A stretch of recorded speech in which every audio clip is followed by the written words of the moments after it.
Boa tarde a todos.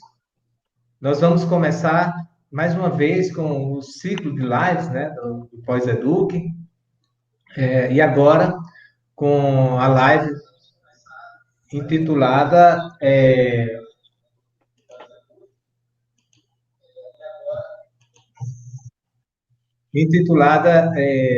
Imagem,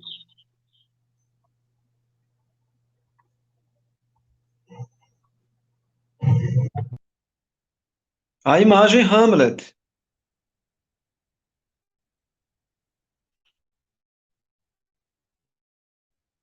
Cadê o Hélio?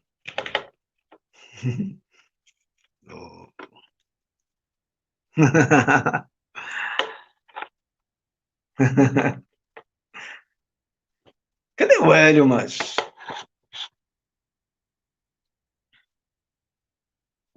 Aconteceu algum problema. Ah, já entendi. Ele esqueceu de abrir o arquivo do texto do Shakespeare. Aí foi lá abrir em PDF. Pessoal, só um minutinho. Nós estamos ainda iniciando, aguardando que as pessoas entrem na sala para a gente iniciar. Para quem não sabe ainda, que já está dentro, eu não sei se já entrou, se as pessoas já entraram, porque eu estou no stream, eu não estou no YouTube, então eu não posso ter esse controle. Mas se alguém não me conhece, eu sou o professor Sandro, da Faculdade de gente, Educação. aconteceu um pequeno problema O aqui, Hélio já vai entrar aí, ó. ok? Gente, aconteceu um pequeno problema técnico aqui, caiu o sinal, tá bom? Mas vamos iniciar a live.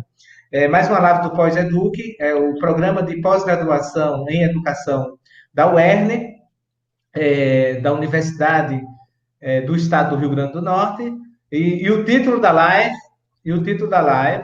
é exatamente Imagem Hamlet, tá? Uma narrativa trágica da ascensão do Estado moderno, tá bom? Nós vamos começar com a leitura, né? Nós iniciaremos com a leitura de Hamlet, né? E logo a seguir, eu falo um pouco do palestrante, né, do professor Sandro Soares. Né? Teremos uma parte cultural para iniciar nossa live. Né? Queremos agradecer a todos, a participação de todos aqui, e já agradecendo a DAIM, a diretoria de políticas e ações inclusivas, a DAIM, não é? Pelos intérpretes que estão aqui. Né? De um lado, nós temos aqui nós temos o Daniel Silva Guedes, não é? E a Mariana Nívia Targino, que logo, logo a gente vai ver. Então, agradecer de antemão a participação, né, a contribuição, a colaboração da Diretoria de Políticas e Ações Inclusivas, da UERN. Tá bom? Então, nós vamos começar agora com, é, com a leitura, e logo em seguida nós discutiremos e falaremos as próximas atrações, tá bom? Então vamos lá. Hélio, antes disso, fala que que é a disciplina, não? Que é a disciplina, tu já falou que é a disciplina de pós-graduação, tal? Ok, tá certo. Então, ok, isso aqui trata da disciplina de pós-graduação, tá bom? A disciplina de pós-graduação, imagem, pesquisa em educação do pós-edu, tá certo? Eu logo, logo eu volto e falo mais um pouco sobre isso. Nós vamos começar aqui apenas com um Sim, pouco da leitura do Hamlet, tá? É o ato um da cena um de Hamlet de William Shakespeare, tá bom? Na esplanada do castelo de Elsinore, Francisco de Sentinela e Bernardo entram. quem está aí? Não, responda-me. Pare e diga o nome. Viva o rei! Bernardo? Ele mesmo! Vinte exatamente na vossa hora. Meia-noite, Francisco. Vai deitar-te. Muito grato vos sou por render-vos. Que frio. Chega a doer meu coração. Foi calma, aguarda. Não buliu nem rato. Então, boa noite. Se vires por aí Marcelo e Horácio, diz-lhe que se apressem. Estão ambos escalados comigo. Julgo ouvi-los. Olá! Não se aproxime! Quem está aí? Entram Horácio e Marcelo. Amigos desta terra, disse Horácio. Marcelo, e súditos do rei da Dinamarca. Francisco, boa noite para todos. Marcelo, outro tanto te desejamos nós, meu bom soldado. Quem te rendeu na guarda? Francisco, foi Bernardo. Mais uma vez, boa noite. Marcelo, olá, Bernardo. Bernardo, fale, Horácio está aí? Horácio. Horácio, ele em pessoa. Bernardo, bem-vindo, Horácio. Salve, meu bom Marcelo. Marcelo, e a tal coisa, esta noite apareceu? Bernardo, não vi nada. Marcelo, Horácio diz que tudo é fantasia, não quer acreditar no que contamos sobre a visão que duas vezes vimos. Por isso, o convidei a vir hoje, fazer-nos companhia nas horas desta noite. Dessa forma, ele confirma nossos olhos, se a aparição voltar, e fala com ela. Qual? Não vem. Não vem nada. Bernardo. Bem, sentemo-nos. Renovemos o assalto aos teus ouvidos, que tão fortes se mostram para a história do que vimos duas noites. Pois sentemo-nos para ouvir a Bernardo sobre o assunto. Bernardo, na última noite, ao vir iluminar aquela estrela que está a oeste do polo, a parte exata do céu em que ora brilha, eu e Marcelo, ao soar uma hora o sino, Marcelo, para, não continues. Ei-lo, de novo, entra o fantasma. Bernardo, exatamente a forma do rei morto. Marcelo, fala-lhe tu, Horácio, que és instruído. Bernardo, não é igual ao rei? Vê bem, Horácio. Igual, igual. O espanto e o medo me confundem. Bernardo, deseja que lhe falem. Marcelo, fala, Horácio, fala. Quem és? Disse Horácio. Que assim usurpas estas horas da noite e de forma nobre e belicosa que ostentava, marchando a majestade do sepultado rei da Dinamarca? Pelo céu, fala, ordeno-te. Marcelo, ofendeu-se, Bernardo. Vai recuando. Detente e fala. Detente e fala. Intimo-te. Sai o fantasma. Marcelo, foi-se, sem dizer nada, Bernardo. Então, Horácio, assim tremendo e pálido, não é mais do que simples fantasia? Que pensais de tudo isso? Perante meu Deus, nisso poderia não ter acreditado sem a sensível e verdadeira testemunha dos meus próprios olhos. Gente, o que está Marcelo, acontecendo aqui é uma leitura de Hamlet, de William Shakespeare, como introdução à palestra do professor Dr. Sandro Soares, que logo nós falaremos mais um pouco, tá bom? Ok. Marcelo, ao rei se assemelha? Horácio, como tu te assemelhas a ti mesmo. Essas as armas que trazia quando derrubou o ambicioso norueguês. Desse modo franziu os sobrancelhos depois da discussão, quando no gelo jogou a resistente machadinha. É muito estranho. Marcelo, por duas vezes já, nesta hora morta, passou por nós com o mesmo ar belicoso. Não posso achar explicação. Contudo, de maneira geral, penso que o fato é indício de algum mal para nós todos. Marcelo, sentem-se, então, e quem souber, nos diga de onde vêm fatigarem-se os vassalos deste reino com guardas rigorosas. E mais, por que fundir canhões de bronze? Por que tanto armamento do estrangeiro? Por que trabalham tanto os arsenais, sem das semanas separar os sábados? Que nos ameaça para que essa faina suarenta a noite mude em companheira de trabalho do dia? Quem me pode dar isso a explicação? Horácio, eu quero crer. Bom, gente, o que está acontecendo aqui é exatamente uma leitura dramática de um trecho de Hamlet, para a gente introduzir aqui a nossa palestra com o professor Santos Soares, não é? A gente quer agradecer a todos que estão nos assistindo agora, não é? A presença de todos aqui, e também agradecer a DAIN, né? A diretoria de políticas e ações inclusivas da UERN, né? Deixar o nosso agradecimento, falar um pouco, né? E agradecer também aqui o intérprete Daniel Silva Guedes, né? E também a Vanessa Nascimento Sobral, que já vem, né? Obrigado, né? Por estar fazendo a interpretação sendo intérprete desta live. E quero dizer aqui também que esta live é parte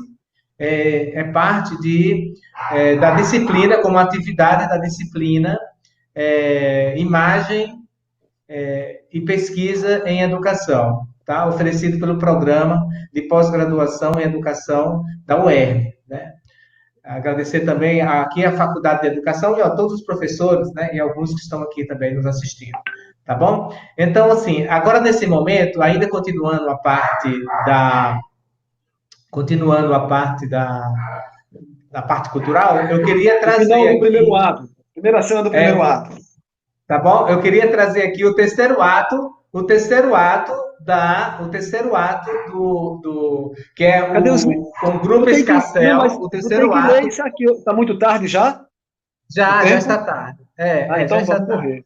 Tá bom? Vamos Então, eu correr. queria ver o terceiro ato, que é com Nonato Santos e Lenilda Souza, né? Que é um presente que o Escarcel está dando para a gente em fazer a leitura desse trecho de Hamlet. Tá bom? Então, o que acontece? Eles vão subir agora para fazer essa leitura. Tá bom? Então, quero, antes de tudo, agradecer essa contribuição da Companhia Escarcel de Teatro de Mossoró, que está fazendo essa leitura aqui com a gente, tá? Introduzindo esta palestra. Ok.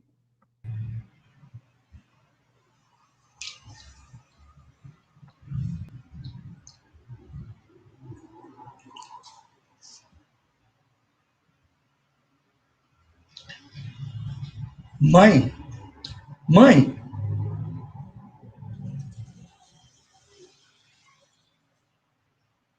Podeis ficar tranquilo, retirai-vos. Está ele chegando.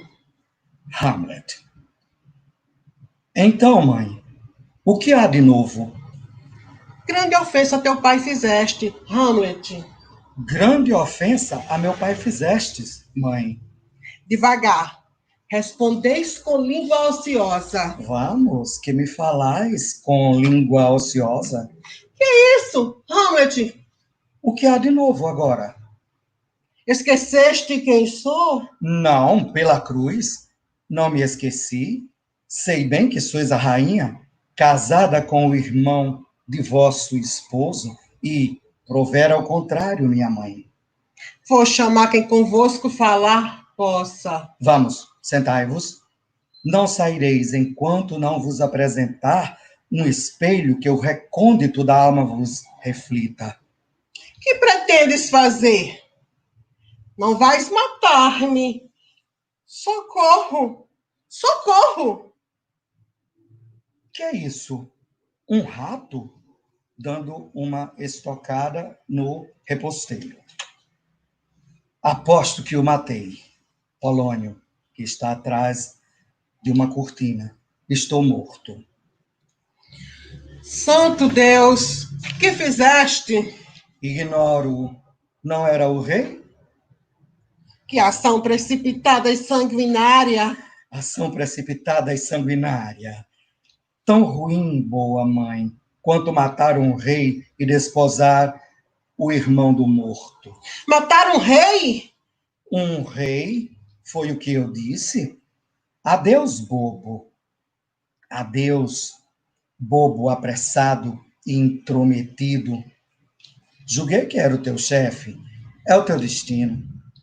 Vês que o ser serviçal traz seus perigos Não torçais tanto as mãos, sentai-vos, quero lutar com o vosso coração. No caso de ser ele, a amalgama, se o maldito costume o não deixa duro como aço, tornando resistente a persuasão. Que fiz eu para usares de língua tão grosseira? Uma ação que mancha a graça e o rubor da modéstia, que a virtude transforma em falsidade, muda as rosas de fonte prazeteira do amor puro em chagas repugnantes, e os juramentos dos cônjuges em pragas de viciados. Uma ação que, de corpos dos contrários, tira a própria alma e muda em polvorosas a doce religião. A própria face do céu cora de pejo. Sim, o mundo compacto nas feições mostra a tristeza do juízo final diante deste ato. Ai, que ação tão monstruosa, que troveja estrondeando. Com simples enunciado? Mirai este retrato e mais este outro que dois irmãos fiel representam. Vede a graça que em cima esta cabeça, cachos de Apolo, a fronte alta de Júpiter, o olhar de Marte, ao mando e à ameaça, afeito, o porte de Mercúrio. O mensageiro, quando pousa nos cumes altanados, uma forma, em resumo, perfeitíssima, em que os deuses seus selos imprimiram para que o mundo visse o que era um homem. Esse foi vosso esposo. Agora o resto, eis vosso esposo. Espiga definhada que o irmão sádio empesta. Tendes olhos? Deixaste a pastagem deste belo monte por um pau. Ah, tendes olhos? Não chameis a isso amor, que em vossa idade e sangue se arrefece. Fica humilde e obedece à razão. E que razão possa deste para este? Sois sensíveis, pois vos move, mas tende os sentidos paralisados. A loucura certa, nunca os sentidos ficam subjugados pela paixão, a ponto de falharem totalmente na escolha. Que demônio vos logrou de uma voz na cabra cega? O olho sem tato, o tato sem visão, o ouvido por si só, o olfato apenas a menor parte, em suma, de um sentido verdadeiro, jamais se estontearia deste feitio. Pudor? Por que não coras? Senão, os ossos de uma matrona inferno te rebelas que a continência fique para os moços ardentes com a cera que amolece no próprio fogo. Nem de manchas faleis, quando no ataque se atirar o instinto, uma vez que é tão quente a própria geada e a razão é a alcovada da vontade. Ah, não fales mais, Hamlet. A olhar-me forças do mais íntimo da alma, onde acha manchas profundas e tão negras que não perdem jamais a cor. Viver num leito infecto que transcenda a fortuna, onde fervilha a podridão, junta-se em carícias no chiqueiro asqueroso. Oh, não prossigas! Apunhala-me o ouvido, essas palavras. Basta, querido Hamlet. Um assassino, um vil escravo, que não é um vigésimo do outro marido, um rei bufão, um simples gatuno de governo dessa terra, que a coroa empolmou de prateleira e o pôs no bolso. Basta! Um rei palhaço em trajes de mendigo, estendeis sobre mim legiões celestes, as asas protetoras que deseja vossa imagem graciosa. Ai de mim! Estou louca! Ai de mim! Está louco? Muito obrigado ao Escarcel do Teatro pela sua apresentação, tá? Estou aqui, ó. Muito obrigado mesmo para vocês, tá? Nós que agradecemos a oportunidade. Parabéns pela iniciativa, professores. Tá muito bem, tá, gente? Então, mais uma vez, quem está chegando agora, esta é a parte cultural da palestra do professor Sandro Soares com o tema A Imagem Hamlet, uma narrativa trágica da ascensão do Estado moderno. Tá? Então, muito obrigado. Ao Luiz Cassel, ao ator e diretor de teatro Nonato Santos e à atriz Lenilda Souza, conhecida de todos, uma companhia da cidade de Mossoró, Rio Grande do Norte. Tá, gente? Então, que maravilha. Então, quero aqui também agradecer a todos, né? Que estou vendo ali que tem bastante pessoas fazendo perguntas e tudo. E agora nós vamos iniciar apresentando o professor doutor Sandro Soares. Tá ok? Então, um abraço a todos. Sandro Soares é professor da Faculdade de Educação da Universidade Estadual do Rio Grande do Norte, trabalha no grupo, faz pesquisa no grupo Educação e Linguagem, tem doutorado em Educação, com o tema de doutorado dele Corpos Movediços, Vivências Libertárias, a criação de confetes sociopoéticos acerca da autogestão. Esse é o tema do doutorado dele, não é? E trabalha também com relações de como componente curricular. Além de ser professor também, já foi professor da pós-graduação, não é? Do ProLetras e pós-edu, da UEM, tá bom? E então eu quero desejar uma boa palestra, tá, Sandro? Você pode, aí eu posso passar os slides por aqui, tá bom? Ok, tudo de bom. O som está um pouco escapando. Vocês estão me ouvindo?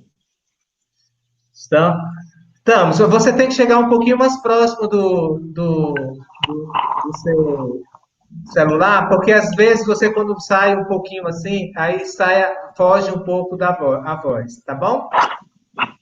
Pronto, agora, né?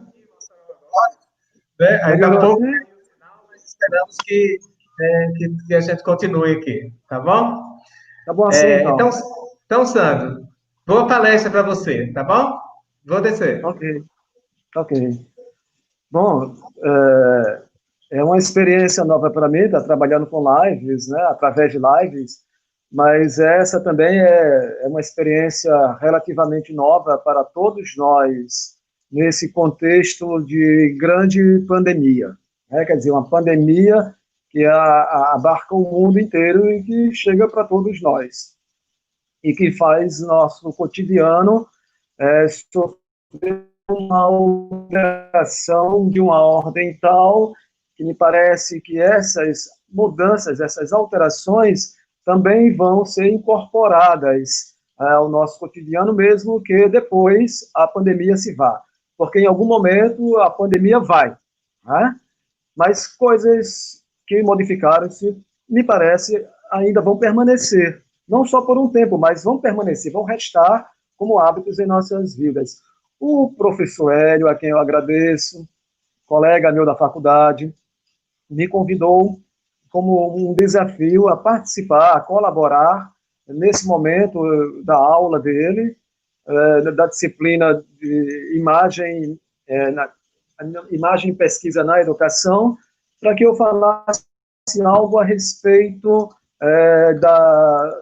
baseado a partir do conceito de imagem no filósofo Gilles Deleuze.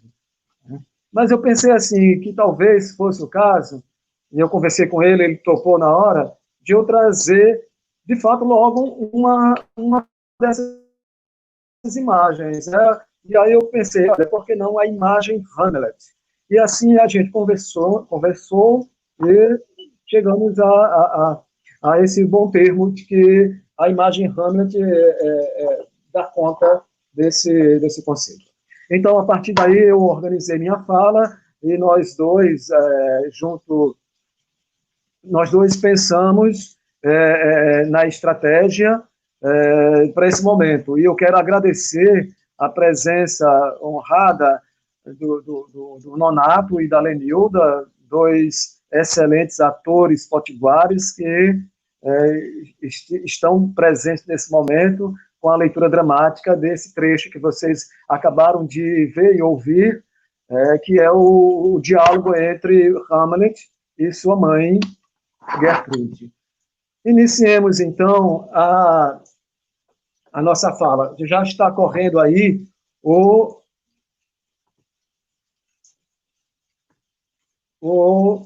a transparência, né? Eu estou também usando aqui ela, tentando me guiar também por ela. Ok. Pode passar para a segunda transparência, Hélio, enquanto eu vou aqui. Tá, ok. Então, eu tomei a liberdade de fazer uma alteração no título, porque não me agradava plenamente aquele título, né? Eu terminei fazendo algum ajuste que não ficou ainda do jeito que eu queria, mas se aproximou. Imagem Hamlet, 2 pontos. A vingança que nunca vinga, um exercício de aproximação com a noção de Estado moderno. Primeiro, eu quero dizer que a ideia minha aqui não é necessariamente desenvolver a noção de Estado moderno. Eu não vou ter esse tempo, embora eu vá abordar, mas eu não vou ter esse tempo para me dedicar a esta noção, que é uma noção muito ampla e exige muita complexidade. Então, eu estou diante de 2 coisas complexas, né? O conceito de Estado moderno e o próprio Hamlet, que, por si só, o espetáculo e a personagem é extremamente complexo. Bom, então, eu quero iniciar falando sobre este conceito de imagem. Pode ir para a terceira transferência, por favor, Hélio? Imagem em Deleuze. Aí do lado vocês têm, como anteriormente vocês vão ver ali o Hamlet segurando o crânio, ali é o Laurence Olivier, neste aqui nós temos um Hamlet feito por uma atriz, não por um ator. É a Patrícia Solenic, se não me engano é esse o nome dela, e ela é brasileira, e é uma peça de teatro que esteve, inclusive, em Terras Potiguares em 2017. Bom, algumas imagens vão estar ilustrando cada uma dessas transparências. Imagem em Deleuze. Né? Para Deleuze, a imagem ela está associada aos termos signo e ideia. Né? Mas a imagem ela se aparta da concepção de mera imitação, de mera cópia das coisas, ou de mera representação de um objeto ausente. Para Deleuze, a imagem ela suscita uma multiplicidade de significações, ou seja, a própria imagem ela não é exatamente um signo, mas ela suscita inúmeros signos. A imagem é uma matéria sígnica que causa um choque, e por ele, o choque, o pensamento. Lembrando que o Gilles Deleuze é um filósofo, é um pensador do século XX. Ou seja, para Gilles Deleuze, a imagem é alguma coisa com a qual um violento encontro pode forçar um pensamento. Então, a partir desse conceito de imagem, evidentemente o conceito não está aqui aprofundado, mas dá para a gente ter essa compreensão, a imagem é algo que causa um choque, e através desse choque força, ou pode forçar, tem potência para forçar um pensamento. Daí eu fiquei imaginando o Hamlet, né? Que é uma personagem do teatro clássico, extremamente forte, extraído dessa peça que Shakespeare escreveu em 1600, publicou em 1603. Ele vai escrevendo o Hamlet naquele período, entre 1600, 1602, 1603, vai aprimorando até 1604. E o que é engraçado e que é interessante nesse processo do Shakespeare em escrever o Hamlet é que ele produziu esse espetáculo logo após uma grande pandemia, uma, uma pandemia que chegou a Londres e que obrigou Shakespeare, assim como a população londrina, a se trancar dentro de sua casa e a população de suas casas durante um período de 2 anos. Nesse período de 2 anos em que Shakespeare ficou recluso, no alto isolamento, na sua quarentena, como nós todos estamos agora, ele produziu de 3 a 4 grandes peças cômicas. As maiores peças cômicas que ele produziu nesse período. E então, terminado a peste, que tomou conta de Londres, ele tratou de ir encená-la. E o sucesso foi imenso, tão grande, que Shakespeare pôde se dar o luxo de, tornando-se já muito conhecido, de produzir aquilo que ele mais almejava, que eram peças trágicas. E daí é nesse contexto que eclode, que emerge o Hamlet e suas outras peças trágicas igualmente importantes, Macbeth, Rei Lear, Ricardo III, todas essas peças trágicas estão nesse contexto de quarentena, pós-quarentena, ok? Então, a partir dessa imagem, desse conceito de imagem como algo que provoca um pensamento, eu quis trazer, neste momento de lives, neste momento em que as vidas virtuais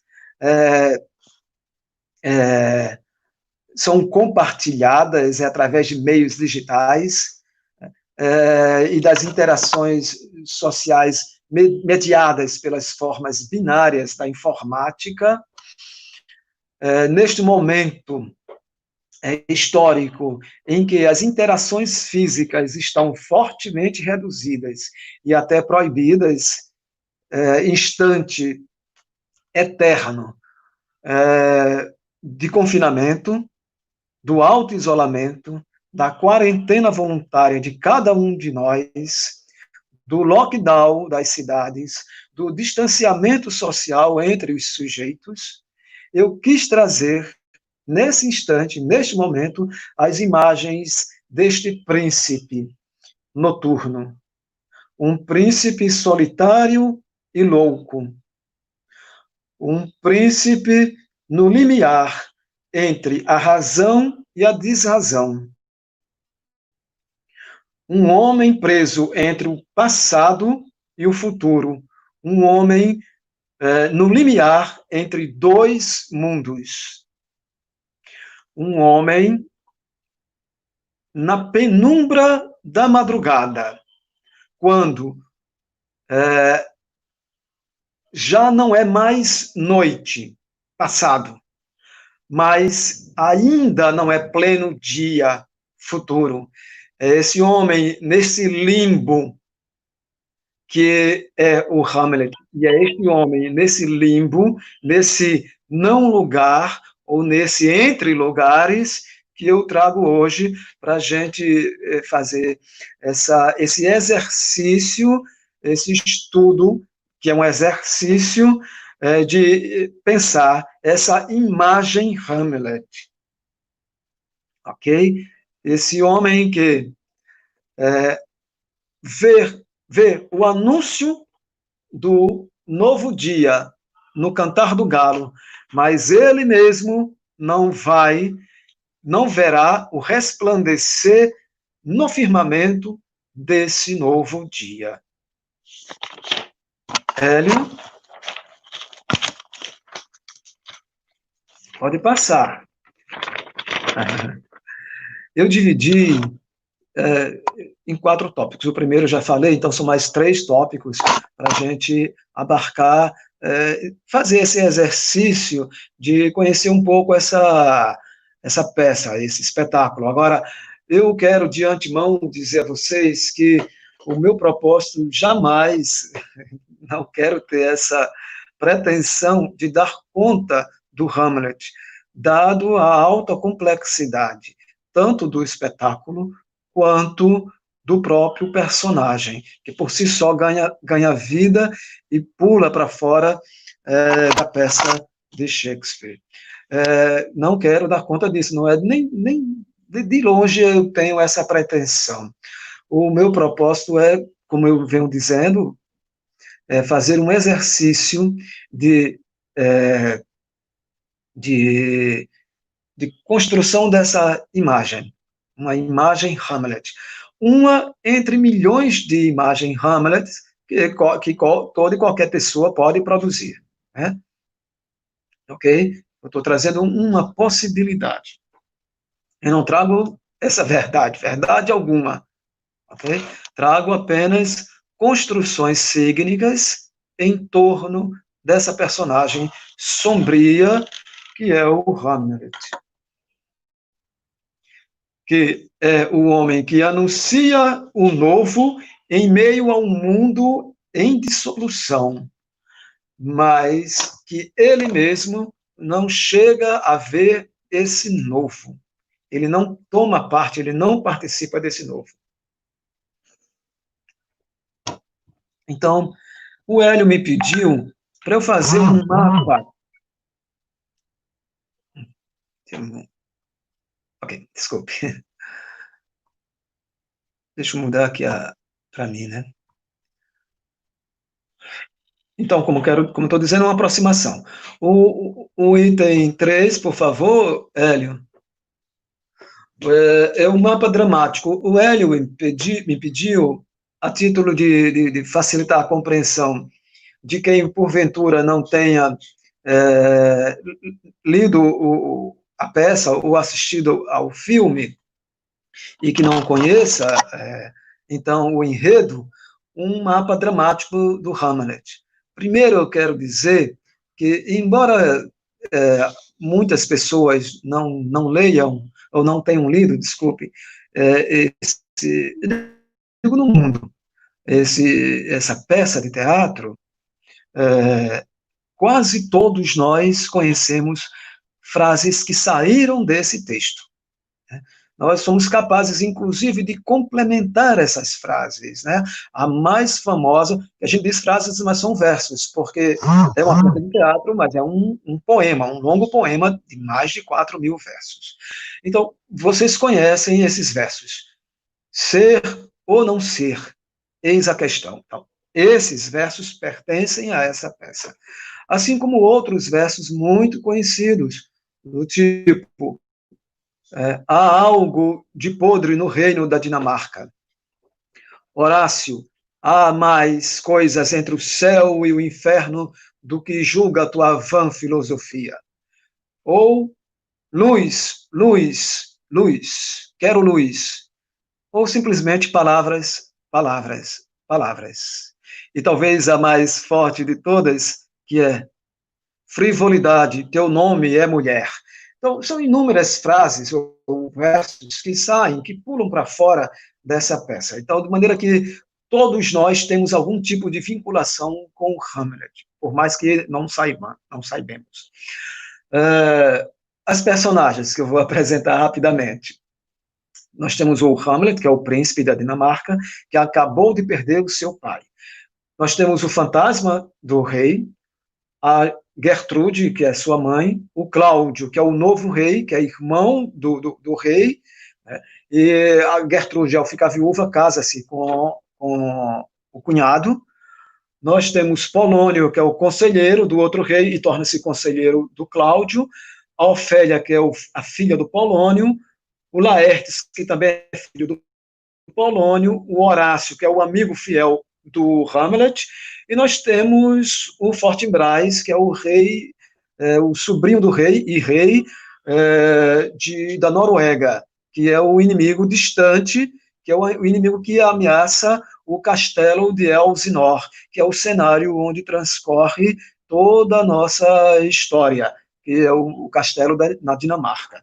O enredo é o seguinte: como trata-se de uma tragédia shakespeariana, a característica maior da tragédia shakespeariana, nos seus aspectos mais perceptíveis, evidentemente, porque tem os aspectos que estão no subtexto, mas os aspectos mais perceptíveis é que a tragédia shakespeariana ela é encharcada de sangue, né? Ela é encharcada de sangue. Se você vai para Macbeth, são inúmeras mortes. Você vai para Romeu e Julieta, mortes. Ricardo III é uma carnificina. O Rei Lear, outra carnificina. E o Hamlet é talvez a maior entre todas as carnificinas. Porque desses personagens todos, creio que 10, que eu acabei de ler, fazer menção, apenas um sobrevive. Então, todos, fora os secundários, que também vão morrendo ao longo da trajetória do espetáculo. Então, é uma grande carnificina, e o texto já começa com um personagem morto, que é o pai do Hamlet, o rei. E a história é a seguinte: o Hamlet está fazendo seus estudos na Universidade de Wittenberg, na Alemanha, e ele retorna rapidamente a Elsinore, o seu castelo, porque o seu pai morreu, aparentemente, mordido por uma víbora enquanto dormia nos jardins do palácio. E então ele fica arrasado, atormentado, porque ele sente que há algo além do que somente essa morte casual. Porque tão logo encerram-se os cerimoniais do velório, nem bem passado um mês, a rainha casa-se com o cunhado Cláudio, e Cláudio passa a ser o novo rei de Elsinore. E isso perturba demais o Hamlet. Até que, no enredo básico, o Hamlet é confrontado com o espectro do seu pai, que anuncia e revela a ele que a sua morte não foi fortuita, mas foi uma morte planejada, uma morte à traição. E quem matou o rei, está hoje sentado no seu trono. Foi o seu próprio irmão que, enquanto o rei dormia no jardim, derramou um fortíssimo veneno no seu ouvido, provocando um estancamento imediato do seu sangue. E assim o rei morre. E volta na forma de um fantasma para anunciar isso ao Hamlet. Esse é o enredo básico da história, e a partir disso tudo mais se desenvolve. Quem assistiu ao filme, as versões do filme, quem leu o texto, sabe como se transcorre toda essa narrativa. Hélio, por favor, o item 4. Item 4. Obrigado. Eu intitulei assim, Longa Jornada, Noite Adentro, que é também até uma peça de teatro, mas não é do Shakespeare, por favor. Eu coloquei 3 pequenos itens, subitens nesse ponto. Hélio, por favor, eu gostaria que você, se ficar muito extenso, que você me anuncie assim, quando estiver faltando assim, talvez 15, 10 minutos, para que eu possa ajustar a minha fala ao tempo, e não, como eu me conheço, né, e quem foi meu aluno sabe, eu tenho uma tendência a falar demais, e como eu não tenho essa experiência da live, pode ser que eu me perca um pouco nessa história. Mas eu tenho aqui coisas anotadas, notações que eu fiz, para ajudar a eu não pular tanto, ou não me desviar tanto assim daquilo que é o cerne do que eu tenho a dizer. Então, primeira coisa que eu... Ok, você pode... sim, porque tem a parte do filme também, aquele trechozinho que você mandou para mim, né? Então, assim... mas não entra agora, a menos que você ache que seja apropriado, mas eu creio que, tão logo eu fale agora desses 3 milhões de imagens Hamlet, aí a gente pode entrar aqui, né? Dá tempo sim os Só pra... slides, tá? Aí quando chegar o momento você me diz, o momento do vídeo, tá bom? Tá ok, tá Ok, caminhando. Isso. ok. Então, eu vou reiterar somente o que eu havia dito no começo, é que não existe uma única imagem Hamlet, evidentemente, né? Se a imagem ela é uma matéria sígnica e o signo ele produz não somente um significado na percepção do Deleuze, o signo produz múltiplos significados. Então, uma imagem em verdade, são muitas imagens. Então, a gente parte ali eu estou trazendo uma imagem possível, uma imagem Hamlet, que ela, inclusive, ela se desdobra em outras imagens Hamlet.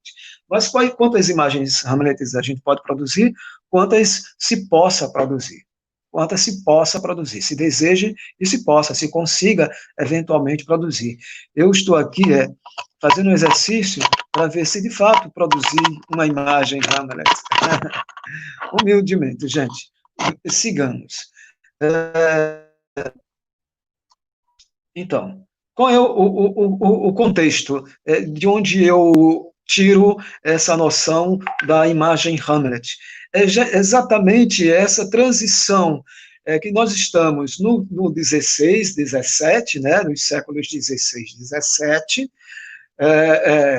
quando o Shakespeare está no seu auge, ali, do 16 para o 17, o seu contato, o Shakespeare, William Shakespeare, tinha um trânsito muito grande entre a realeza, entre a nobreza, ele tinha um trânsito, ele conhecia essas relações, e ele passa, quando vai escrever suas peças trágicas, a se espelhar nessa realeza, né? E na nobreza da Europa, não só da Inglaterra, na Europa, França, etc. Né? E, então, o contexto, qual é o contexto? Nós temos, de um lado, nós temos ainda uma sociedade soberana, uma sociedade em que o Estado é soberano, ou seja, o Estado ele é regido, me desculpe a redundância, regido pelo rei, ou seja, ele é conduzido no seu cotidiano, nas suas decisões mais amplas e também as menores, pela presença física do rei. Então, o rei ele está presente nesse processo. Então, a gente chama, o Michel Foucault, né? O Michel Foucault vai chamar essa sociedade, essas sociedades, de sociedades soberanas, a sociedade em que o soberano está ali, e ele é a grande referência para tudo, desde o ordenamento jurídico, passando pelo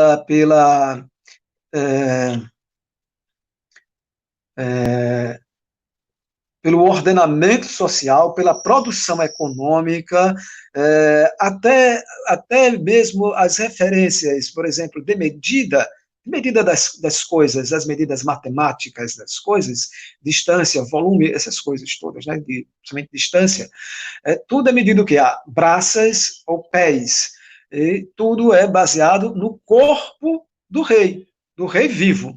Então, morreu o rei, tem um novo rei, a partir daquele novo rei, a partir do pé daquele rei é que toma-se como referência. Então, o rei está no centro desse processo, o rei vivo, né? É uma sociedade soberana, essa é a sociedade em que Hamlet está inserido. Okay? Ao mesmo tempo, nós estamos vivendo um período de crise, não só ocasionada pela peste, mas também uma crise uma crise ética, estética e filosófica e política, que é a crise do poderio absoluto da Igreja Católica. Então, a Igreja Católica começa a sentir fissuras na sua estrutura de poder, em inúmeros aspectos, eu não vou nem lembrar aqui do cisma, né, do racha com o Ocidente, com o Oriente, mas falando mais do Ocidente, setores que saem de dentro da Igreja Católica propõem uma ruptura, que são os protestantes, de onde eu tiro aí a figura muito importante do Martinho Lutero. Lutero é uma pessoa importantíssima nesse processo aí do século XVI, porque ele vai sair de dentro da Igreja Católica, uma vez que ele era um monge agostiniano, né? Um monge agostiniano, ele escreve um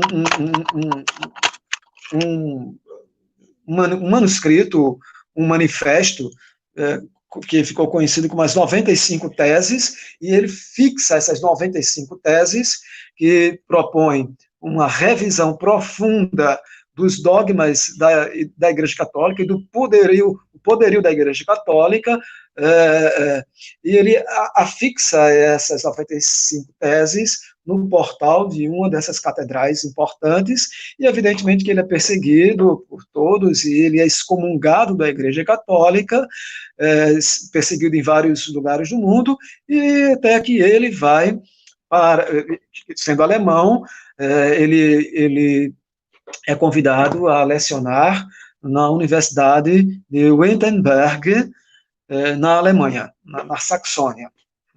E ele vai ser professor dessa universidade, a Universidade de Wittenberg. Mas o que é que tudo isso tem a ver com o nosso príncipe aqui, noturno, né? É que o Hamlet, ele é aluno dessa universidade. Não é à toa, né? Ele é aluno dessa universidade. Não só ele e o seu grande amigo Horácio, o Laertes, filho do Polônio, e alguns personagens secundários, que eu não trouxe aqui, mas o Rosencrantz e o Guildenstern, que são amigos, né, amigos da mesma geração do Hamlet, embora não sejam fiéis, eles vão tentar trair o Hamlet, isso não vem ao caso, a gente não vai poder falar, aqui não temos tempo, mas, de qualquer maneira, esses todos que pertencem à geração do Hamlet, eles frequentam a universidade de Wittenberg, né, que não é qualquer universidade, é uma universidade que acolhe, que teve como professor Martinho Lutero. Isso já é uma deixa boa, para a gente entender que essa universidade é uma universidade que está em ruptura com as universidades tradicionais daquela época, daquela região, que eram universidades sob o comando da Igreja Católica. E agora o Wittenberg tem o Martinho Lutero ali dentro. Então, é uma outra perspectiva da formação do homem. O Hamlet está se formando, se preparando para ser um outro homem diferente do seu pai. Ele tem o pai como grande espelho, porque o pai é um homem nobre, não só nobre pelo título, mas aparentemente nobre pelos atos também. Então, o Hamlet tem o pai como uma grande referência, porém, ele quer ser uma outra pessoa, distinta também do seu pai. Ele quer ser um homem moderno, embora ele não use esse termo, ele desconheça, e esse termo sequer existia nessa época. Mas eu estou tomando a liberdade de dizer assim, homem moderno, Estado moderno, que é para a gente, porque são termos que a gente conhece mais, né? São mais, vamos dizer assim, mais familiares a nós. Então, o Hamlet ele vive esse contexto, que é um contexto de crise, é um contexto de crise interna do Estado, ao mesmo tempo é um contexto pós-pandemônico, e é um contexto, entretanto, de grandes esperanças para o Hamlet, na medida em que ele vislumbra um outro futuro, um futuro em que o rei possa ser também um homem sábio, possa ser também um homem sensível. Então, é esse o projeto político, filosófico, estético e ético do Hamlet.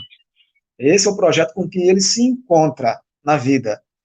Entretanto, ele sabe que em determinado momento ele vai ter que lutar dentro do seu reino contra um projeto da velha estrutura. O que ocorre é que tudo se precipita com a morte inesperada do seu pai, e ele tem que deixar Wittenberg e retornar a Elsinore para os funerais do rei e seu pai amado, e inesperadamente o casamento de sua mãe com seu tio. Esse é o grande contexto do Hamlet. Bom, dito isso, a gente tem que entender que o Shakespeare constrói algo que vai além do seu tempo, porque ele escreve sutilmente, a maneira como eu percebo, uma crítica a essa estrutura velha e arcaica do rei soberano, o rei que tem o poder de vida e morte sobre os seus súditos. Vida e morte sobre os seus súditos. A sociedade que virá depois disso é uma sociedade que vai superar esse propósito, porque que é algo que o Foucault vai chamar de sociedade disciplinar. É uma sociedade que ela vai, se de um lado ela vai propor a igualdade entre os poderes e que todo e qualquer cidadão pode ter acesso ao poder e pode exercer esse poder, né, através da eleição e não mais de herdar o cargo vitalício de rei, de ter supostamente um sangue nobre, né. O que nosso Estado moderno vai propor é que o poder é transitório, o poder pode ser exercido por toda e qualquer pessoa, evidentemente é uma grande falácia, porque nem toda pessoa de imediato pode exercer esse poder. Nós sabemos, conhecemos a história, por exemplo, da Revolução Francesa, né? Mulheres e pessoas pobres, etc., não tinham direito, não tinham acesso. Mas, de qualquer maneira, foi o primeiro momento em que se disse, na Revolução Francesa, 1792, que todos os homens são iguais perante a lei. Então, esse é um momento histórico, não deixa de ser, e não vamos subestimar esse momento. De toda e qualquer maneira... Chama a atenção para o tempo, Sandro. Desculpa. Desculpa. O tempo, tá? Só lembrar. Ok, então, dito isso, essa é a base do projeto do Hamlet. Projeto esse que aí sim começa toda a tragédia do príncipe noturno, do príncipe das sombras, o Hamlet, é que esse projeto é interrompido, é atropelado pela morte do seu pai. E quando ele retorna ao castelo e se encontra com seu amigo Horácio, Horácio convida-o para estar na torre do castelo de madrugada para ter um encontro com aquilo que eles julgam ser o espectro do rei. E, de fato, Hamlet conversa com o espectro e o espectro diz: sim, sou seu pai e fui assassinado pelo seu tio, meu irmão, e foi um assassinato vil, cruel, que me deixou num estado em que eu não pude ter o direito de pedir perdão pelas falhas que cometi ao longo de minha vida, e um rei tem inúmeras falhas, e não pude pedir perdão, e, portanto, não tive direito à remissão dos meus pecados. E, portanto, não posso descansar em paz. Sou obrigado a vagar depois da meia-noite e não posso sequer ver a luz do dia. E aí, por isso que ele fica vagando na torre do castelo, e Hamlet é convidado a visitá-lo. Daí, sendo essa base, o rei pede: se você ama o seu pai verdadeiramente, vinga esta morte vil. E Hamlet toma para si esse propósito de estabelecer a sua vingança. Essa é a vingança. A jornada do Hamlet é uma jornada em que ele traça um plano elevado de construção de um novo Estado, de uma nova forma de reger esse Estado, mas ele é atropelado pelas circunstâncias da morte por assassinato do seu pai. Então, eu vou dar um pulo aqui para falar, então, disso que é a próxima transparência, Hélio.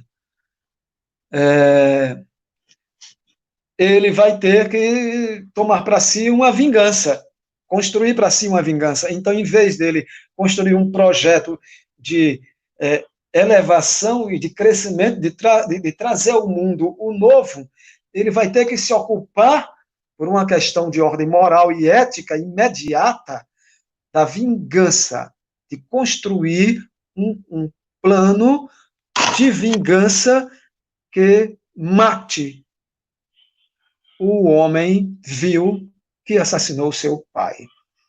E aí vem as perturbações na cabeça do Hamlet, porque quanto mais ele se vê na obrigação de cumprir esse propósito, de matar o rei Cláudio, mais ele percebe que esse gesto só vai trazer uma única coisa: fazer com que ele se torne amalgamado à velha estrutura e ele se torne também um velho rei, e um rei soberano e vil e terrível.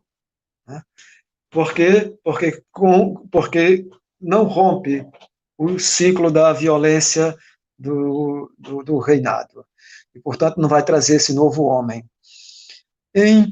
Enfim, de qualquer maneira, ele tem que vingar-se de um regicídio, ou seja, o assassinato de um rei, o assassinato do rei que é o seu pai, e também ele tem que se vingar da traição, da suposta traição da mãe, que aparentemente entrou num conluio para o assassinato do seu rei digno.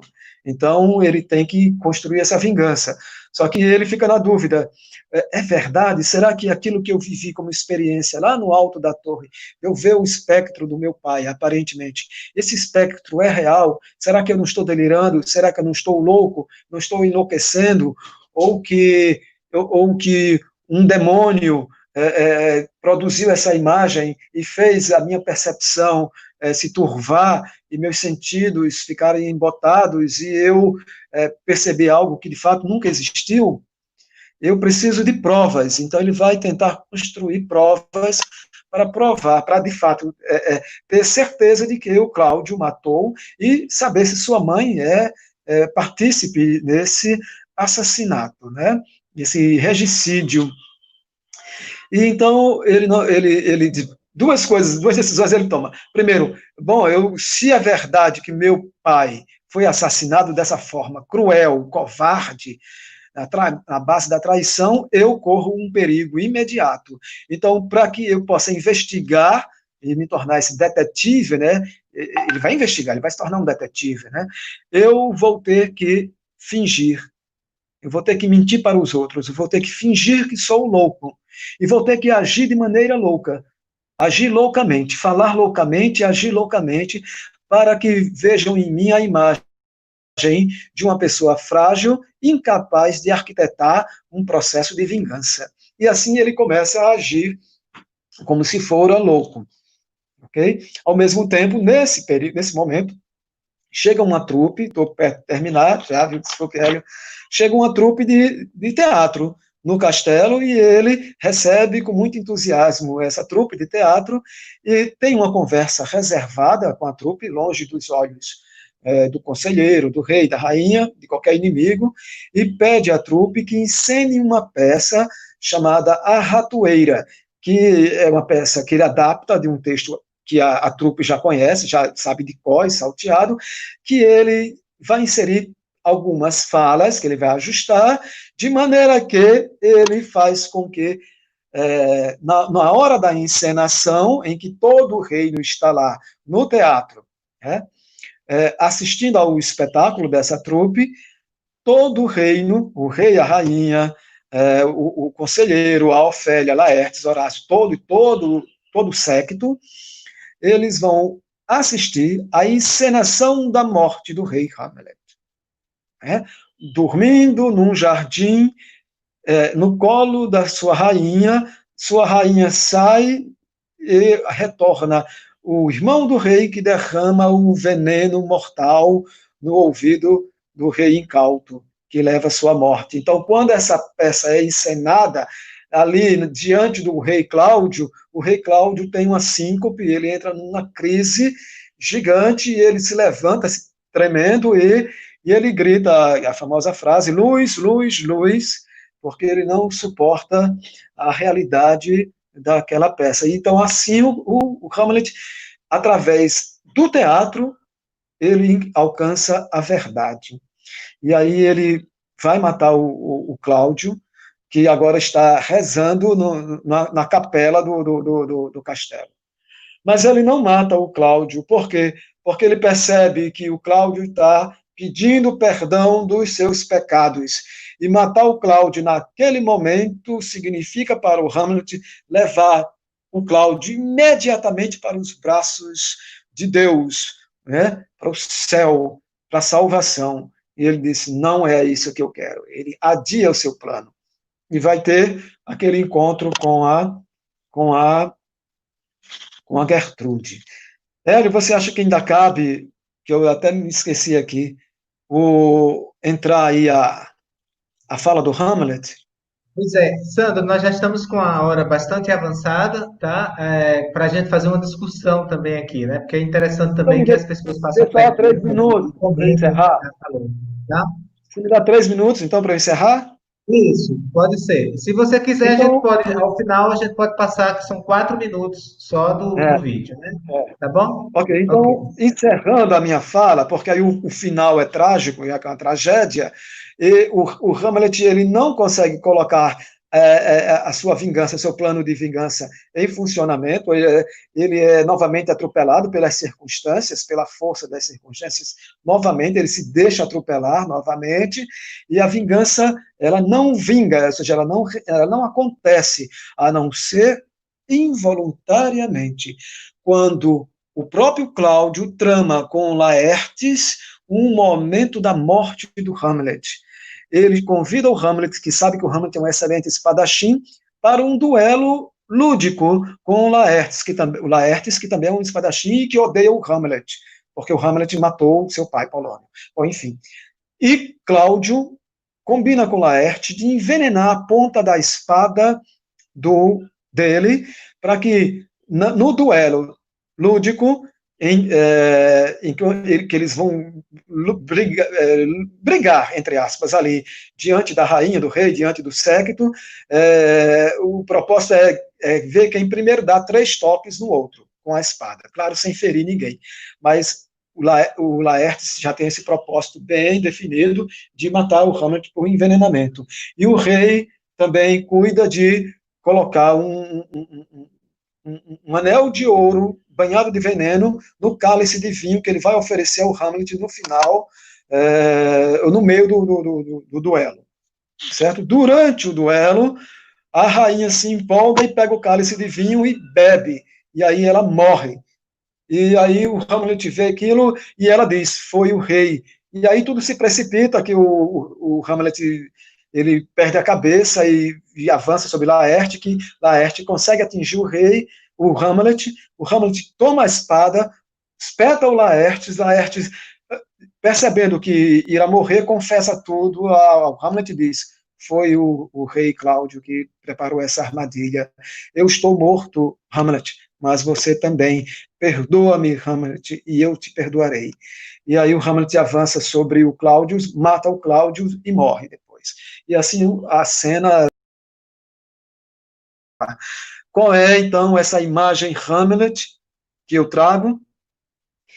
A tragicidade do Hamlet é ele, pela força das circunstâncias que o atropelam, ele não consegue realizar seu plano, seu projeto de um reino novo, de um novo reino.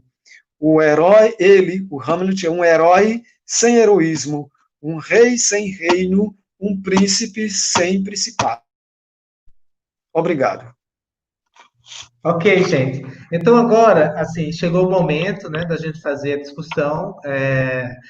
Eu vou chamar aqui a Marcela, né, a Marcela e a Julane, porque aí a gente vai ver algumas perguntas. Chegou o momento de a gente elaborar algumas perguntas e alguns comentários, né? E a gente tem as duas é, as duas que vão fazer exatamente, tanto a Marcela como a Julane, vão fazer esses comentários aqui, trazendo ali do que vocês estão escrevendo lá nos comentários, tá bom? É, agradecer ao Sandro, né, por isso. E assim, eu gostaria de saber, Sandro, se você quer que passe o vídeo ainda aqui, enquanto o pessoal elabora as perguntas e Pode para a ser. gente ver como é que a gente faz a discussão. A gente pode passar, por enquanto, uma cena do Hamlet que o Sandro escolheu, para a gente ter uma ideia. São 3 minutos de imagem, né? É um recorte do filme, de Laurence Olivier, né? É. E aí esse filme foi lançado em 1948, né, Sandro? E a Sim, gente ganhou pode o colocar Oscar. enquanto se prepara para elaborar perguntas e debater, conversar, né, sobre o Hamilton. Eu acho que a gente tem muito dessa relação com a imagem, né, e a pesquisa da imagem para a gente discutir aqui.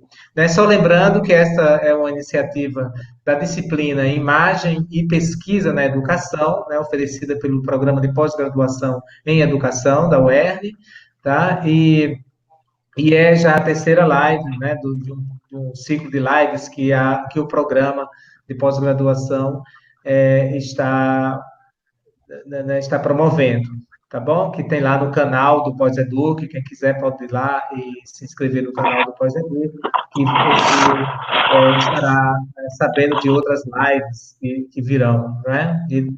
Então, assim, nesse momento eu vou tentar agora aqui passar um filme de Sandra, para concluir a palestra de Sandra, e depois, nesse tempo do filme, a gente faz algumas questões para fazer um pouco de conversa, tá bom? Sobre a palestra do Sandro.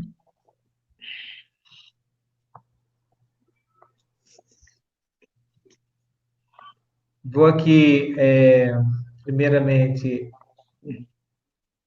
pensar aqui nessa técnica, vou baixar aqui, tirar o slide, baixar o slide, tá bom?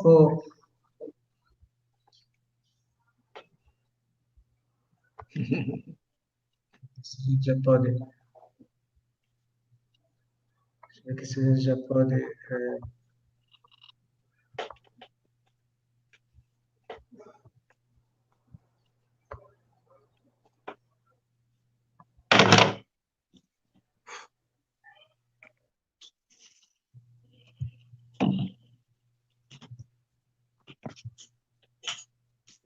Só um minutinho.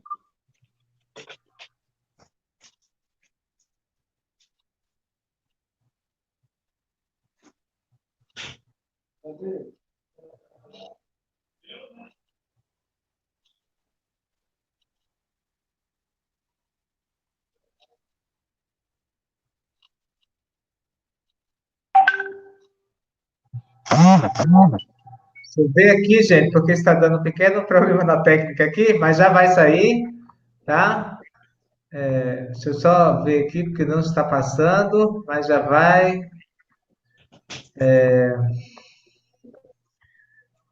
A gente vai. Desculpa, eu saí Desculpa aí, rapidinho. Sandro. Não A gente vai conseguiu? passando aqui, vai entrar já, tá? Tá, Hamlet. Deixa eu ver aqui o trecho. Desculpa, pessoal, mas vai aqui. Tem que, tem que abrir com outro programa aqui, para poder vocês assistirem aí.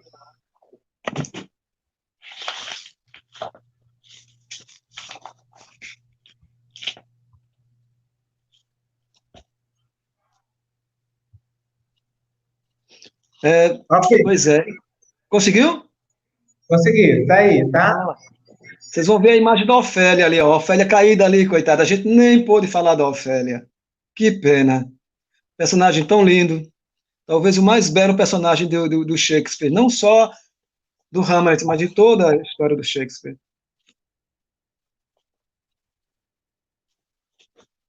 É um personagem que eu amo, realmente, a Ofélia.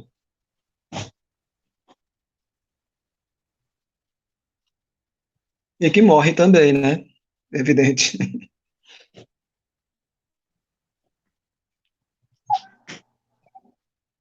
Tá sem som, Hélio?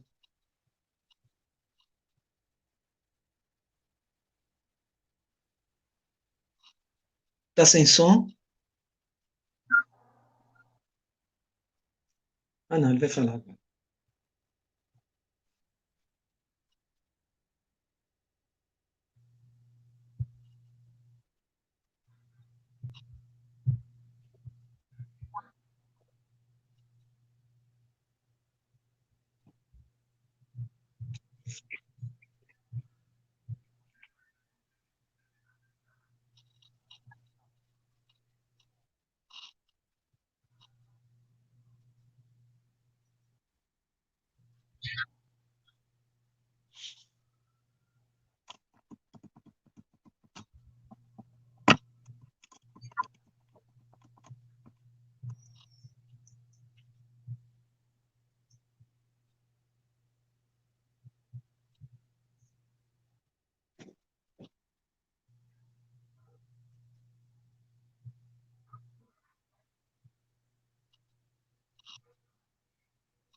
Comecei tarde, sabe? Deu um problema aqui comigo, eu comecei bastante tarde, mas eu já ia alguma coisa, assim.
Oi,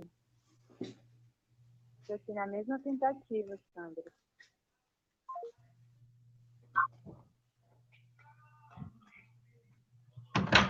Sua mãe ligou bem na hora da live. Atenda aí, ela, por favor. Não pode. Gente, desculpe aí essa ligação. Acontece, né?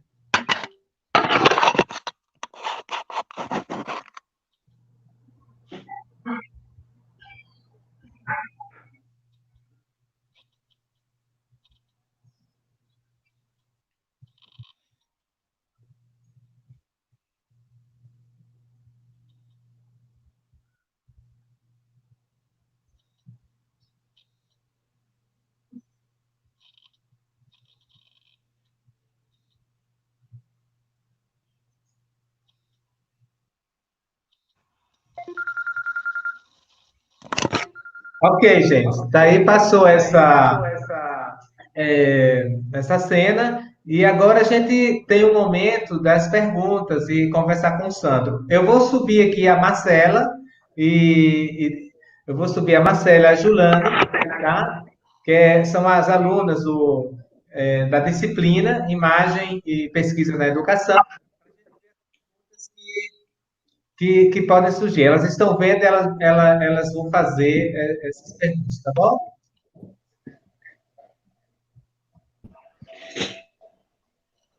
Bom, sejam bem-vindas, Juliana Duarte e Marcelo Oliveira, aqui presentes, tá? Presentes. Então, podem realizar as perguntas, né? Ok. Boa tarde, professor. Boa tarde, professor. Boa tarde, tarde. pessoal que está acompanhando a live. Professor Hélio, professor Sandro, Mariana, todo mundo que está em casa. O professor Tales, ele faz um comparativo da história de Hamlet, né, que eu anotei aqui, com a teoria do absolutismo, né? E ele pergunta, professor Sandro, ele diz, né, que como sempre na história, as artes, o professor Tales Augusto, professor do Estado, que está promovendo o live também, para discutir questões atuais, inclusive a pandemia, né, que a gente está agora. E ele diz que, como sempre na história, as artes são vanguardistas, né? E esse vanguardismo se destaca na obra de Hamlet nos dias atuais, é a pergunta que ele faz. Eu já posso comentar ou vocês vão pegar várias perguntas? Eu acredito que Marcela tem outra pergunta, Marcela, de alguém? Então, eu queria fazer também. Quando eu assisti o filme, eu entendi que o Hamlet fosse louco, realmente, pela minha visão, né? Então, eu queria saber a sua opinião. Por que você não achou que ele fosse realmente louco nos momentos que ele estava meio que discutindo com a mãe? Ou igual essa cena que passou mesmo, ele refletindo sobre as situações? Uhum. Ok, tem Ok, duas Sandra. questões. Eu- Tem mais? Não. Professor, eu também achei essa parte foi uma confusão, assim, para mim, enquanto espectadora do filme, como leitora. Assim, eu não sabia identificar em que momento ele estava são, né? E em que momento ele estava louco, porque realmente, Verdade. em que momento o plano que ele tinha, né? Que a princípio era um plano de parecer maluco, mas ele estava bem convincente. O Francisco Oliveira, ele também tem uma pergunta, professor Sandro. Professor, qual foi a primeira impressão da leitura de Hamlet e como você percebe a importância da leitura de clássicos para a formação de pesquisadores em educação? Interessante essa pergunta também. Interessante. Vou ter que anotar aqui. Ei, vamos botar essas 4, aí eu respondo se tiver mais aí, Tá senão vai certo, ficar então vou me vamos perder um pouco. Teve a do Francisco, a do Thales e a de vocês, não foi, meninas? Isso. Bom, deixa eu primeiro falar um pouco sobre a loucura, essa história da loucura do Hamlet, né? É preciso também entender o contexto do Shakespeare para entender o Hamlet. E o contexto é o contexto da reforma, da contra-reforma, né? É o contexto, por exemplo, do barroco, tá certo? O texto shakespeariano, esse texto, notadamente, o Hamlet, ele é um texto barroco, né? E uma das características do barroco é esse não discernimento entre sonho e realidade, entre razão e loucura, entende? Entre noite e dia. A gente não lembra que a gente estudou isso no ensino médio? O dia e a noite, velho, a sombra e a luz, o barroco gosta disso. Tá aí, o exemplo maior. A gente conhece isso, a gente vê isso numa pintura. A gente entende, aqui tem muita luz, aqui tem menos luz, tem mais sombra. Mas quando a gente vai para um texto teatral, às vezes a gente tem dificuldade de perceber as sombras do texto. Mas o Hamlet é um texto cheio de sombras, entende? O personagem central é cheio de sombras, é o príncipe das sombras. Mas a Ofélia também vive nas sombras, né? O Polônio tem suas sombras, o Cláudio vive nas sombras, a Gertrude, todo. Então, é um espetáculo cheio de sombras e com poucas luzes. Então, isso também retrata a personalidade da personagem. Ele está sempre aqui naquele limiar entre a loucura e a razão.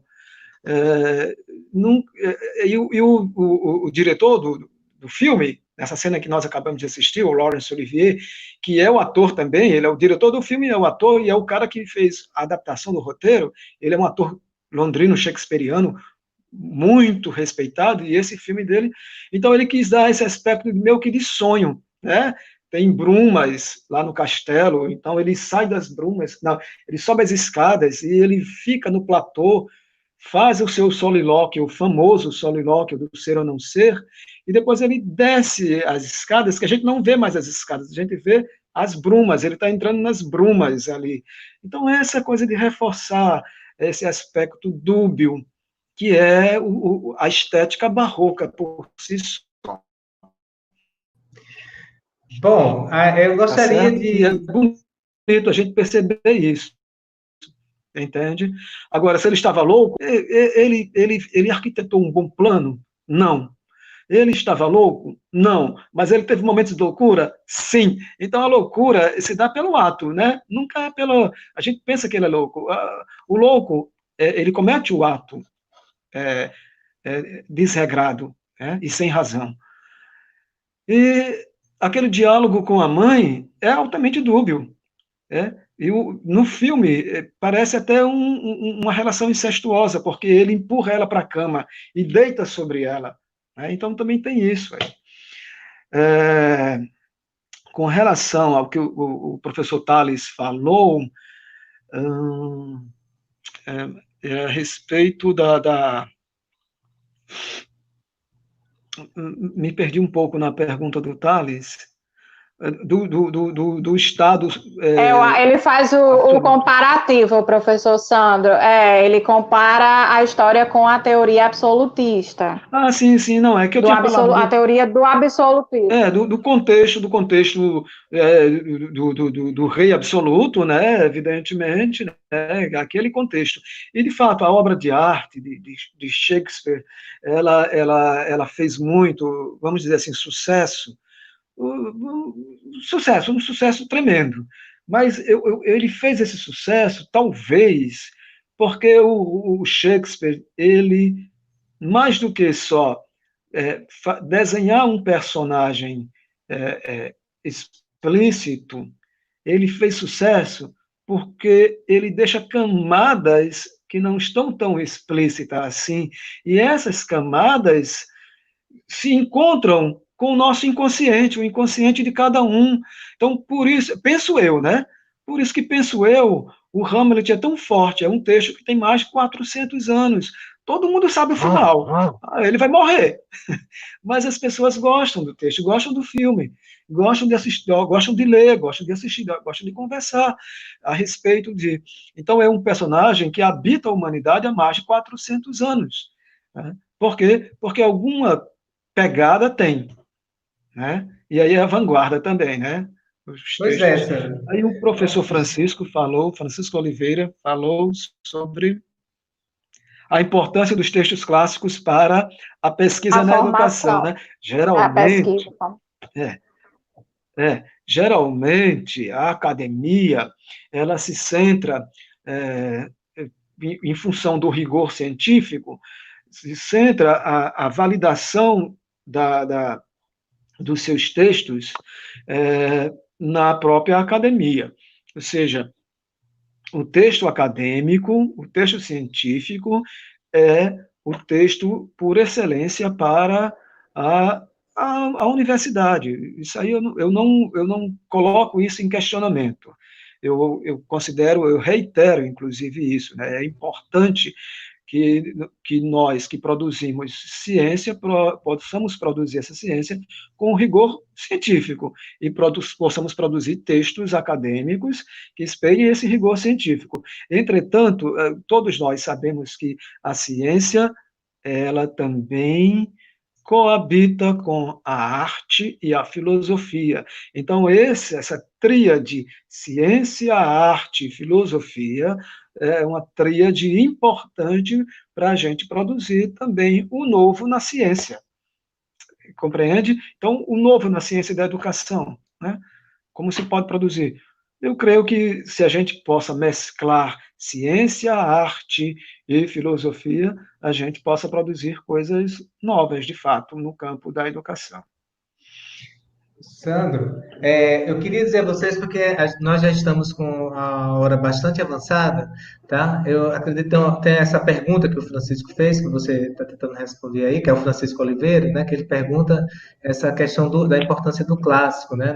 Na pesquisa em educação que você está. Se você quiser completar, Hélio. Eu acredito sim, na disciplina de imagem e pesquisa na educação,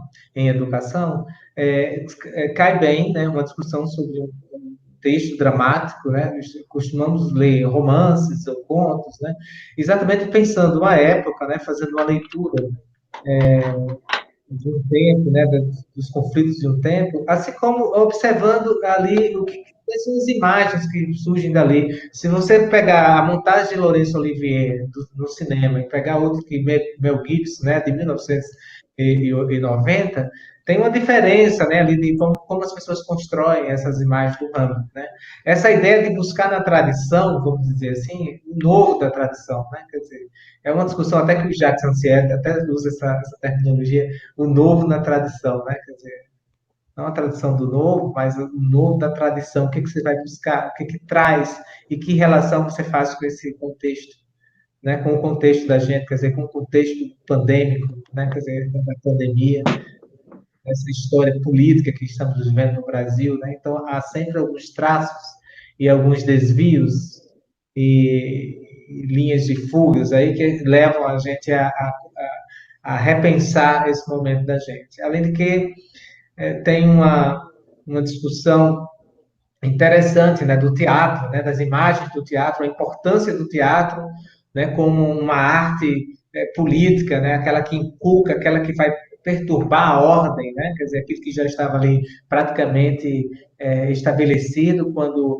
o tio, né, está ali no trono e de repente é através do teatro que ele cai, que ele se dá conta que as pessoas estão percebendo isso. Quer dizer, tem essa ideia também do fantasma, de uma imagem, quer dizer, que a imagem em si, né? Tem toda uma discussão filosófica que a gente pode trazer para discutir a partir do Hamlet, né? A partir das leituras, essa via de mão dupla, né? Não é uma via de mão única, quer dizer, tanto a imagem, por exemplo, Delacroix fez algumas pinturas, pintou o Hamlet, né? Várias passagens do Hamlet, e a gente vai encontrando. Então, tem também as pinturas que levam à poesia, né? Que levam à escrita, à dramaturgia, né?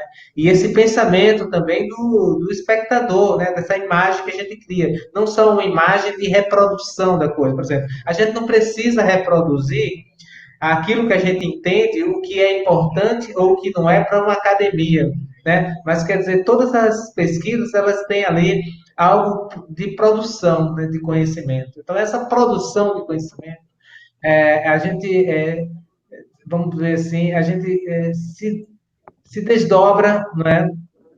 Em várias outras possibilidades, né, para discutir a imagem, tanto na perspectiva da imagem enquanto sonho, enquanto imaginação, mas enquanto a imagem do leitor, né, a imagem do espectador do teatro, aquela que também é antecipada, aquela que também você pode recriar, você pode pensar, né, quer dizer, e você pode fazer as associações, né, com o contexto, né? Quem é esse Hamlet? Quem é esse louco? É louco ou não é louco? Que loucura é essa? Que imagem é essa? É a representação do rei, não é? É a representação do rei. E esse teatro que representa, que conta a história, né? Esse teatro que consegue mexer com toda essa sujeira lá, né? Com essa trama, né, que acontece, né, de falcatruas, até ele cita né, lá naquele espaço deles, lá do rei, de Ramos, da mãe, de Gertrudes, o que acontece, que trama é essa, que associação nós fazemos com o nosso contexto, né? Quer dizer, então, assim, são formas da gente discutir e construir imagens, de pensar, não é? Por exemplo, poderia ser o Hamlet, mas também pode ser outro texto, pode ser um texto de outra pessoa, de um dramaturgo da cidade, né? Pode ser um texto de Nonato Santos, pode ser um texto de Ariano Suassuna, pode ser um texto de Júnior Santos, pode ser um texto... Quer dizer, você pode discutir vários textos. E o interessante aqui, que eu acho na discussão que o Santos traz, é a possibilidade da gente discutir o contexto, né? O momento que a gente vive, e essa conjuntura política, traçando uma dramaturgia, né, tradicional, né? Uma dramaturgia e vendo ali, verificando, né, esmiuçando ali essas tramas todas que parece que estamos vivendo essa tragédia do momento, né? Então, quer dizer, são possibilidades de construção. Então, eu queria aqui, se tiver mais alguma pergunta que possa ser feita, ou se não, a gente vai caminhar para as considerações finais do Sandro, tá bom? Marcela, Juliana, como está? Tem as perguntas? Só muita participação, assim, do professor do pessoal, né, parabenizando, agradecendo pelo tema, mas as perguntas, acho que a gente já pode se encaminhar, né, Marcela? Então, Para as considerações finais. Nosso ritual aqui, nós vamos passar as considerações finais do Sandro, e quando terminar as considerações finais do Sandro, antes eu quero já agradecer a participação de todos vocês, tá? Aqui nessa live, né? Tem todas as indicações aí de como fazer para receber os certificados e como fazer, o pessoal da assistência do Pós-Educ, né? A Secretaria do Pós-Educ está ali também apresentando algumas informações, né, nos comentários, vocês podem ver, tá? E assim, E eu quero mais uma vez agradecer a DAI, né, que é a diretoria, né, de políticas e ações inclusivas.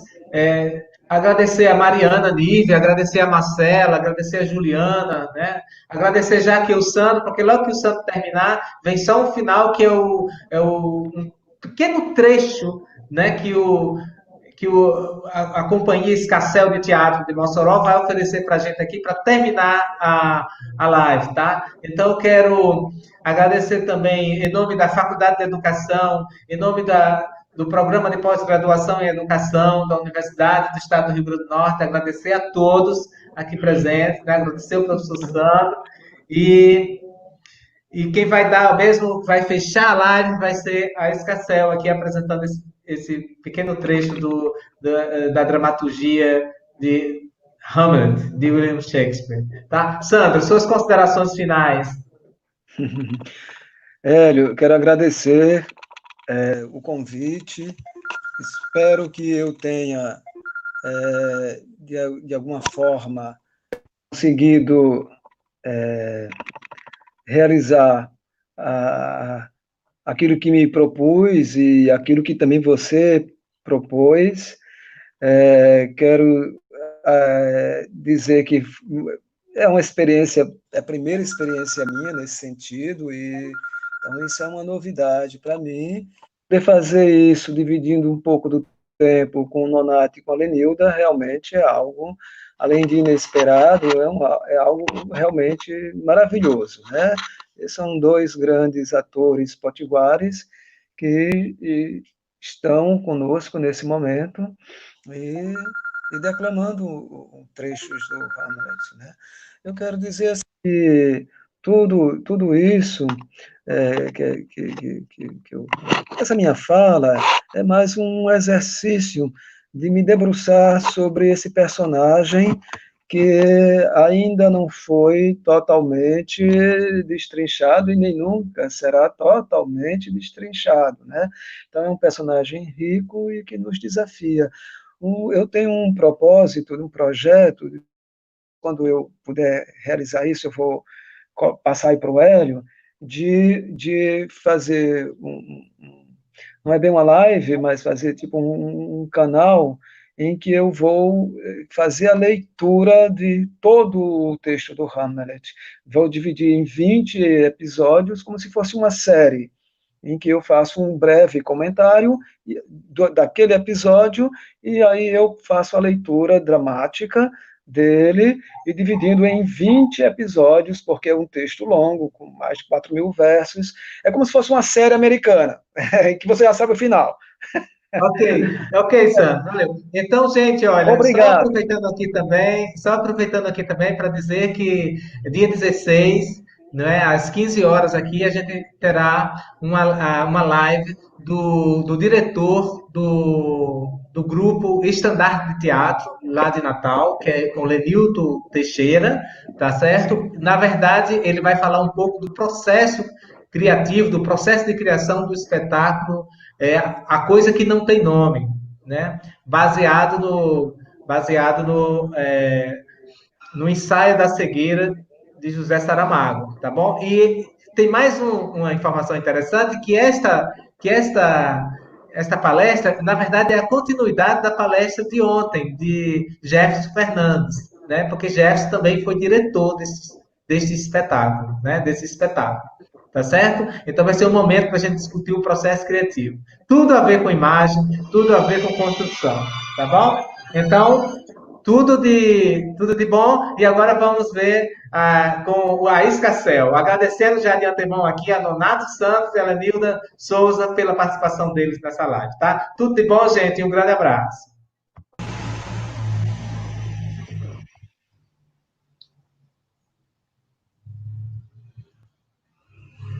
Morro, Horácio. O veneno me domina já quase todo o espírito. Não posso viver para saber o que nos chega da Inglaterra. Contudo, profetizo que há de ser escolhido Fortinbras. Meu voto moribundo é também dele. Diz-lhe isso e conte-lhe mais ou menos o quanto ora aconteceu. O resto é silêncio.